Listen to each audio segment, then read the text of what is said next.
Ladies and gentlemen, welcome to the 9 p.m. English News Edition brought to you live from RTD channel. And tonight, as headlines, we have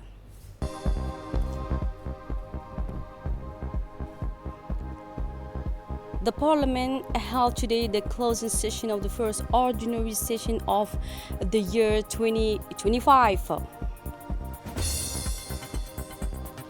And the Minister of Energy, Younes Gedi Hared, launch of the 1,150 kilowatts photovoltaic solar power plant. And in on the international scene, Trump calls for an agreement to end the genocidal war in Gaza. Those were the top stories, and welcome back in our newsroom. Djibouti's National Assembly holds important plenary session under the leadership of the President of the National Assembly, Dileita Mohamed Dileita, and in the presence of Prime Minister Abdul Qadir Kamel Mohamed. A plenary session of the National Assembly was held. Members of Parliament and government officials were also present, and at the beginning of the session, the President of the National Assembly read the agenda, followed by reports from different parliamentary committees on draft laws. And one of the key items discussed was the draft law approving the defense cooperation treaty between the Republic of Djibouti and the French Republic. And let's recall that this treaty aims to reinforce the strategic and security partnership between the two countries. It reflects the outcome of important negotiation led by President Ismail Omar Guelleh, who worked to protect Djibouti's national interests and support its role as a key diplomatic and security hub in the Horn of Africa. By approving this treaty, Djibouti confirms its commitment to a strong and respectful partnership based on mutual trust, solidarity, and national sovereignty. And during the session, members of Parliament also exercised their oversight duties by questioning members of government officials on various draft laws. And these laws cover important areas such as digital security, public health, especially vaccination and disease prevention, human rights, and the sustainable use of marine resources beyond a national border. Parliamentarians also asked a question about the financial management of the National School of Judicial Studies for the year 2023 and the National Food Analysis Laboratory for the years 2020 to 2023. This discussion showed the MPs' concern and their efforts to make sure reforms are effective, relevant, and sustainable.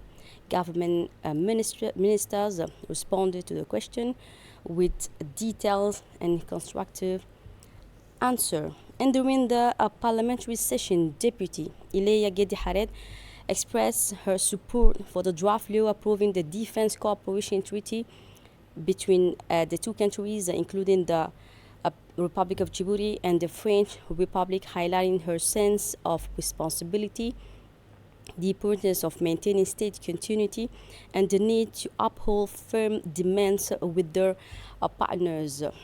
The deputy explained that the treaty strengthened national sovereignty while reaffirming their commitment to a framework of mutually respectful cooperations. And a member of parliament raises a concern about the implementation of a new legal code. MP Mahmoud Mustafa Tahir asked a question during the recent parliamentary session. He asked what concrete mechanism the government will implement to ensure the effective and harmonized application for the new legal code across all ministries. The MP stressed the importance of training magistrates, equipping law enforcement, and raising public awareness. The minister responds with a multi-level implementation plan. In response, the minister explained that a national communication strategy was underway, beginning with universities where legal modules will be integrated into academic She added that the training and awareness efforts were also being extended to the judiciary, including judges, lawyers, and notaries, many of whom had participated in drafting the code. Efforts were also targeting key sectors such as the Chamber of Commerce, civil society groups, and local communities, with plans to translate a key text into local language while acknowledging that full awareness had not yet been achieved. She affirmed that significant steps have been taken. She finally concluded by announcing that, with the Prime Minister's approval, the government will soon begin drafting a legal framework on artificial intelligence, on reflecting the need to adapt the justice system to emerging technologies. And continuing with the question, the deputy question on marine resources governance in a recent parliamentary session, he asked about the measures within the UN Convention on the Law of the Sea to prevent overexploitation and the minister's views on ongoing negotiation for a new high seas agreement. The Minister of Environment and Sustainable Development responded by emphasizing that the new agreement complements UNCLOS by focusing on conserving marine biodiversity beyond national jurisdictions areas previously lacking regulation. He did not fail to note Djibouti's ratification of the agreement, which opens access to international funding for marine conservation, highlighting that oceans cover 70% of the Earth's surface, yet remain largely unexplored and unprotected. The minister said that the agreement will come into force once ratified by 60 countries. This will be enable actions against illegal fishing, deep sea trawling, and species over exploitation. He also mentioned his participation in the recent Ocean Forum in Nice, where implementation strategies were discussed. And on the International Seabed Authority, the minister explained its role in regulating mineral resource activities on the deep seabed to ensure sustainability under the principle that these resources are the common heritage of humanity.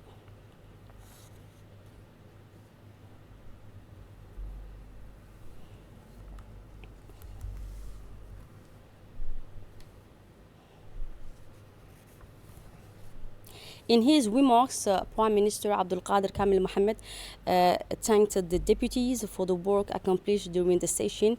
He acknowledged that although the legislative power is traditionally a check on the executive, there were moments where the situation required everyone to come together around a common idea. He took as an example the text that was approved unanimously by the parliamentarians, noting that this was a first because sometimes such situation demands unity. He also mentioned that in previous cases, some people had voted against similar texts, but this time the vote was truly unanimous. He solemnly thanked all members of the assembly and wished them a good vacation, knowing that the parliament will soon be on break. In turn, the Speaker of the House, Dileita Mohammed Dileita, also thanked everyone for their kind words toward the parliamentarians, and especially for the important act that he believed will go down in the history of the country. He addressed the Prime Minister, the ministers, the deputies, noting that they had just completed the agenda. He took the opportunity to congratulate the honorable rapporteurs for presenting their commission's contribution, and thanked on behalf of the chair of the public session his colleagues, Dr. Hibo, Mr. Hassan, and the various speakers, including the presidents of commission, who provided additional information. He also expressed gratitude to the government members who participated and contributed to improving the debates between the Assembly, the government, and the MPs. He reminded everyone that this session marked the end of the parliamentary term before the summer recess.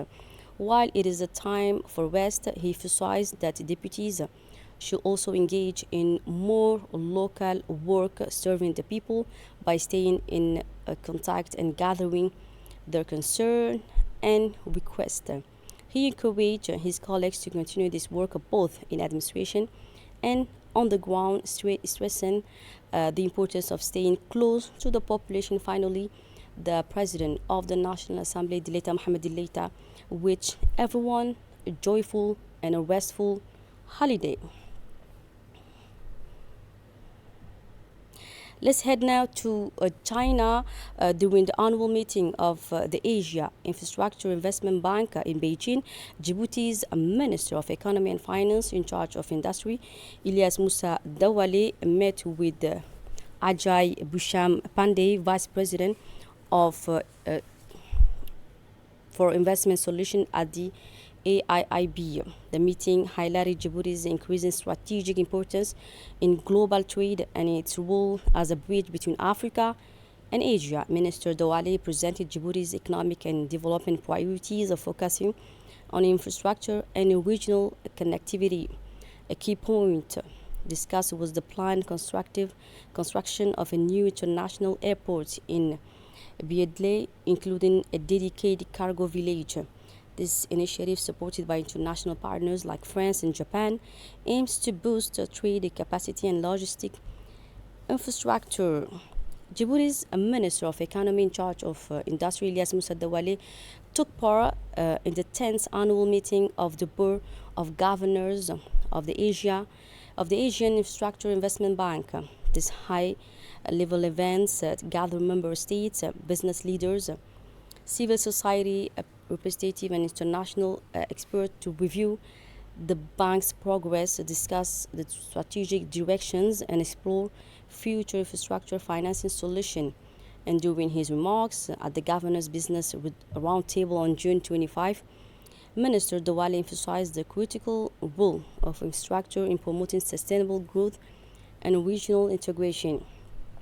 He stressed that infrastructure should not only connect places but also link people to markets, youth to jobs, and communities to essential services. Djibouti is strategically located between Asia, Africa, and Middle East, continues to invest in transport, energy, and digital infrastructure.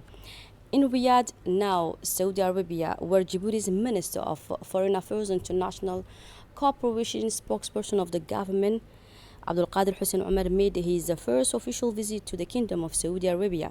He met with his Saudi counterpart, Prince Faisal bin Farhan Al Saud, for a bilateral meeting focused on strengthening the long-standing fraternal relation between the two countries. On behalf of President Ismail Omar Guelleh, Minister Omar conveyed greetings to King Salman bin Abdulaziz Al Saud.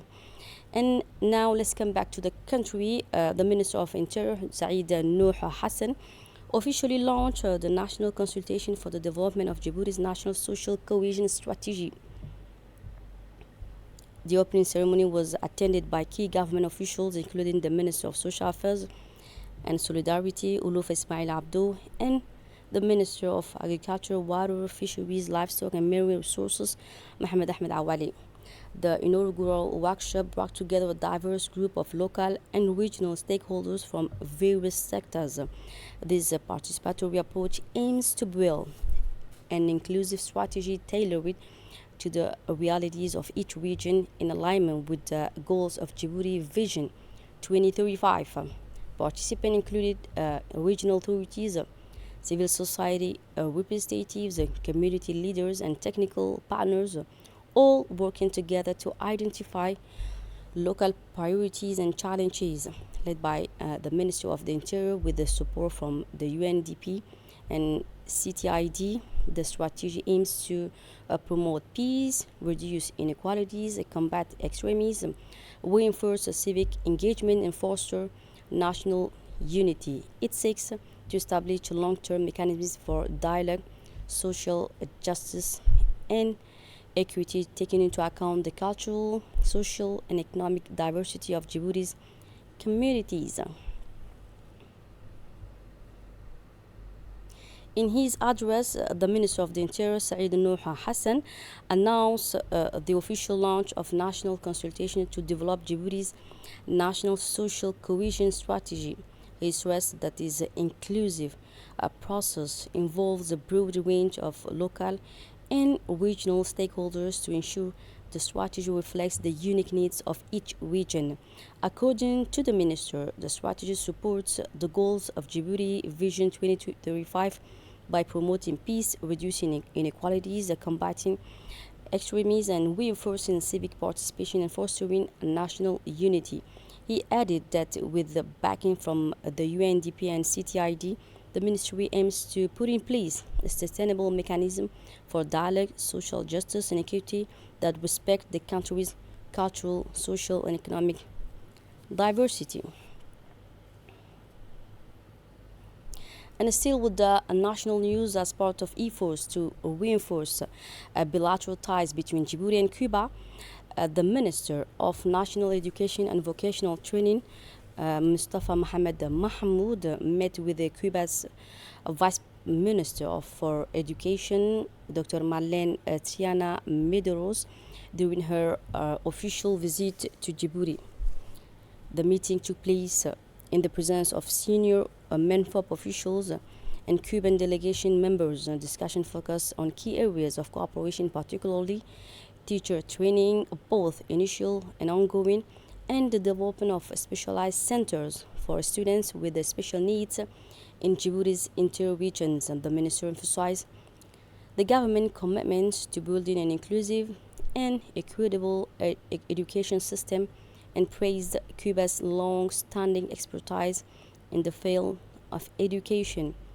Vice Minister Triana presented Cuba's education system, including its training programs led by the Central Institute of Pedagogical Science. Both parties expressed a mutual interest in expanding collaboration and exploring practical avenues for educational partnership that support national development goals.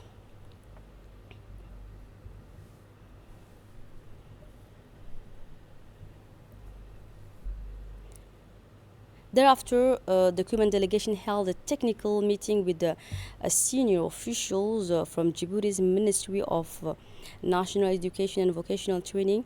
The session focused on identifying practical ways to leverage Cuban expertise in educating children with disabilities, including specialized training, skills transfer, and development of adapted educational infrastructure. The delegation was also visited key MENFOP institutions at the National Education Training. They discussed Djibouti's teacher training program and professional development methods. They also toured the National Education Research, Information and Production Center, CRIPEN, where officials presented national school textbooks, digital learning tools, and media production studios for the educational TV channel RTD Educ and school radio.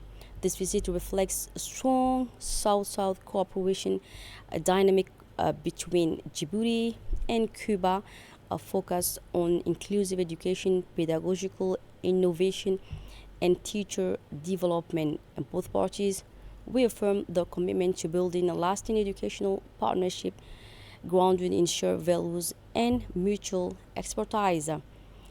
And the Minister of Energy and Natural Resources, Yunus Ali Gidi, made an official visit to Dora village in the Tajora area. And during his visit, he laid the foundation stone for a new solar power plant with a capacity of over 150 kilowatts and a storage system of more than 600 kilowatts per hour. The minister was accompanied by a high-level delegation including the Secretary General of the Prime Minister's Office, Naguib Abdullah Kamil, and several senior ministry officials.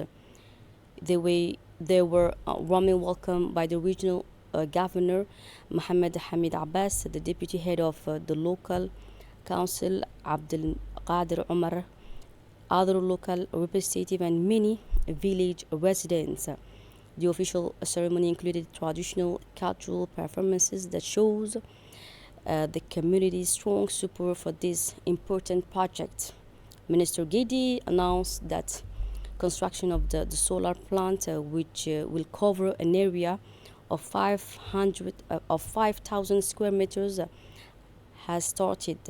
The project is being built by two companies, Proxy Group and Huawei, and expected to be completed within 8 months. Once finished, the plant will provide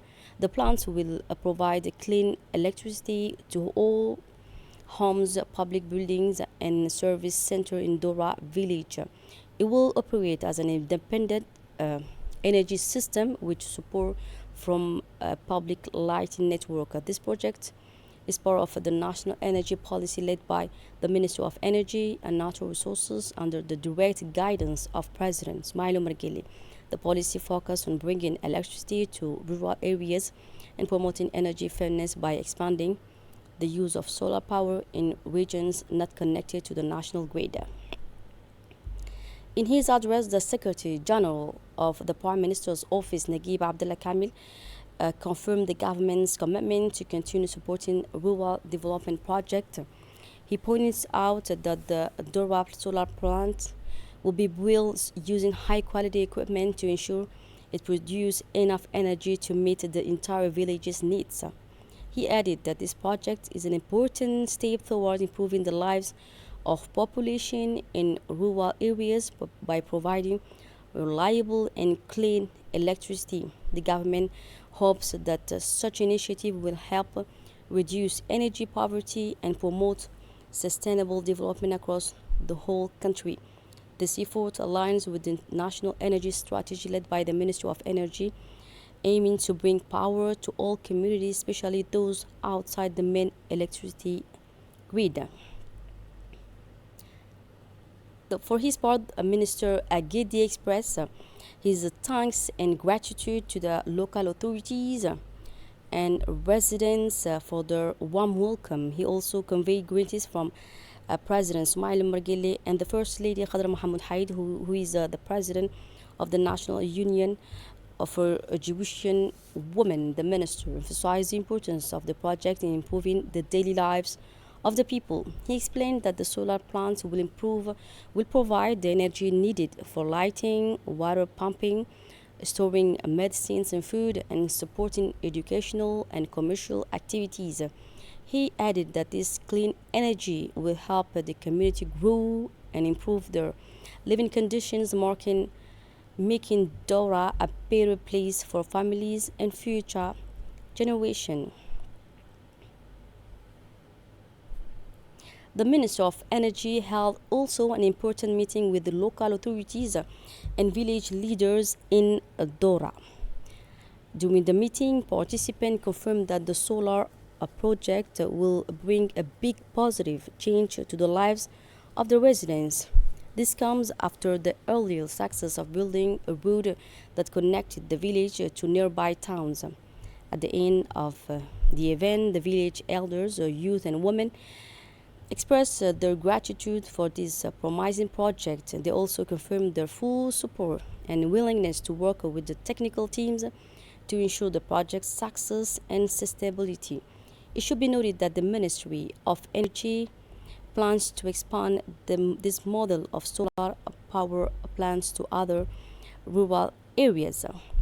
Mr. Omar Aden Said, Vice President of the Regional Council in Tajura, expressed his full support for the solar power plant in Dora village. He praised the government's efforts to bring clean energy to rural communities and thanked the President and the Minister of Energy for their dedication to improving the quality of life in these areas.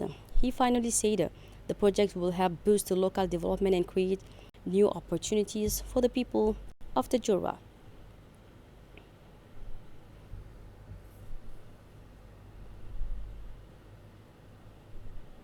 In his speech, the Minister of Energy, Yunus Ali Gedi, stated that the government sector represented by the ministry will bear the majority of the funding for more than 100 kilowatts peak. Meanwhile, the Green Climate Fund, through the United Nations Development Program, and in collaboration with the Ministry of Environment and Sustainable Development will finance the remaining portion. This collaboration, he said, reflects a strong commitment to sustainable energy development in the country.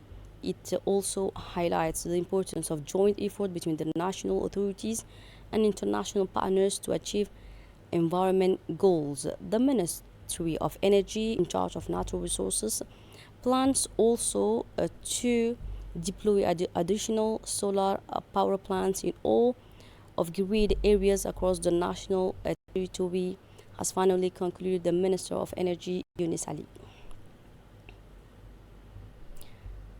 Moving on to another news, on the 48th anniversary of independence of the Republic of Djibouti, the Djibouti Embassy in Riyadh held an official reception at the Palace of Culture in the diplomatic district of Riyadh.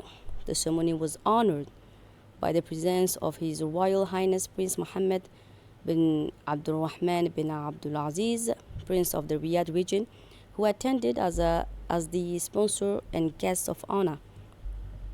Many royal figures, ambassadors, and distinguished guests from the business, media, culture, and Saudi friends were also present.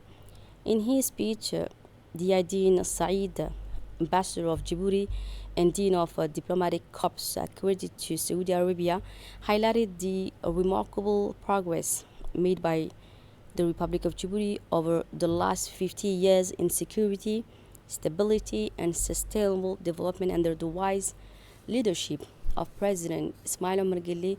He also praised the strong and lasting brotherly and friendly relations between the leaders and peoples of the two sister nations. The ambassador reaffirmed Djibouti's firm support for the Palestinian issue, fully backing the rights of the Palestinian people to regain their legitimate rights, including the creation of an independent state with East Jerusalem as its capital.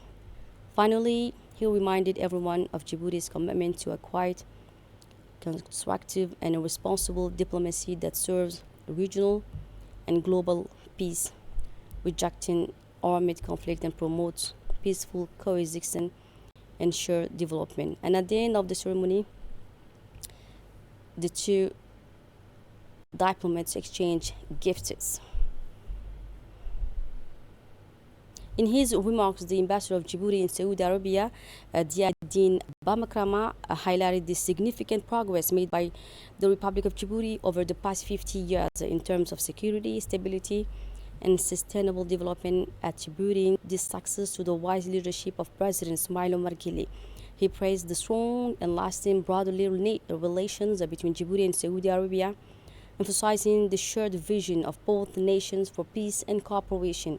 The ambassador reaffirmed Djibouti's firm support for the Palestinian issue, endorsing the rights of the Palestinian people to regain their legitimate rights, including the establishment of an independent state with East Jerusalem as capital.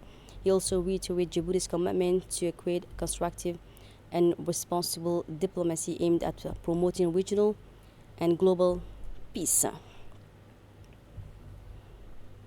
Djibouti Embassy in Cairo also celebrates the 48th anniversary of the national independence with diplomatic dignitaries, and under the patronage of Ahmed Ali Barri, ambassador of the Republic of Djibouti to Egypt and permanent representative to the League of Arab States.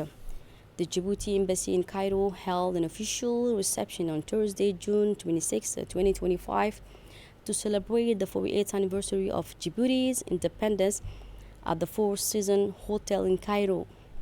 The event brought together many high-ranking political and diplomatic figures, including Professor Hani Sewilam, Minister of Water Resources and Irrigation, representing Dr. Mustafa Madbouli, Prime Minister of the Arab Republic of Egypt. Many ambassadors and senior Arab and African officials attending, including Ambassador Mahmoud Labrang, Dean of the African Diplomatic Corps, and Ambassador of Cameroon to Egypt, and members of the Djiboutian diplomatic mission, and many Djiboutian nationals living in Egypt were also present. And at the start of the ceremony, Ambassador Ahmed Ali Barri gave a speech recalling the struggles and sacrifices of the Djiboutian people to achieve independence, national dignity, and sovereignty. أنا قبل حقاقهن أنا قبل حقاقهن أنا قرن قوي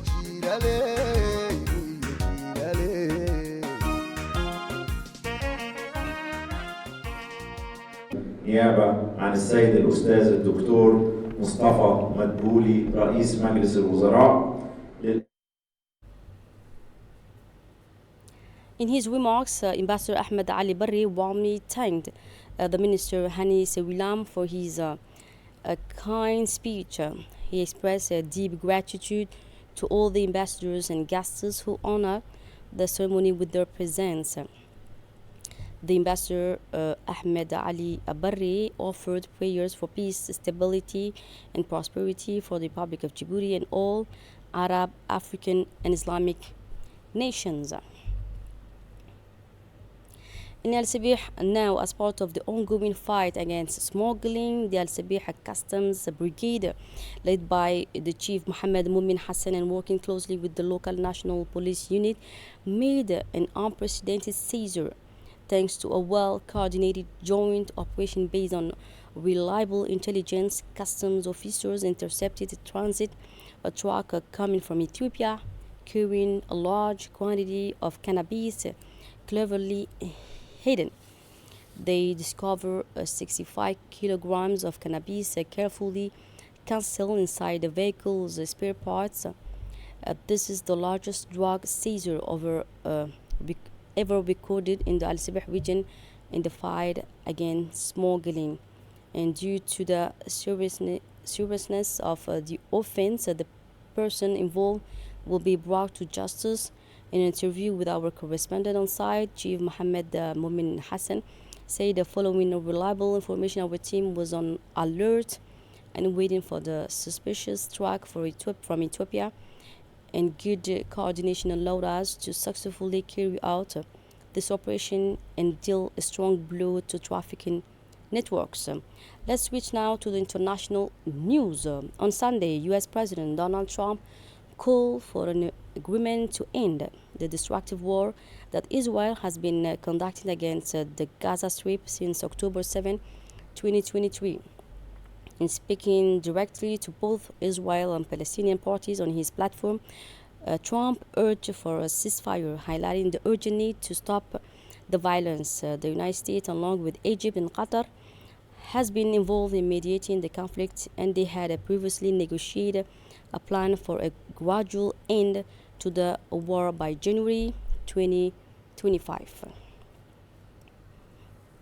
So that's it for tonight's news. Thanks for being with us and have a good night.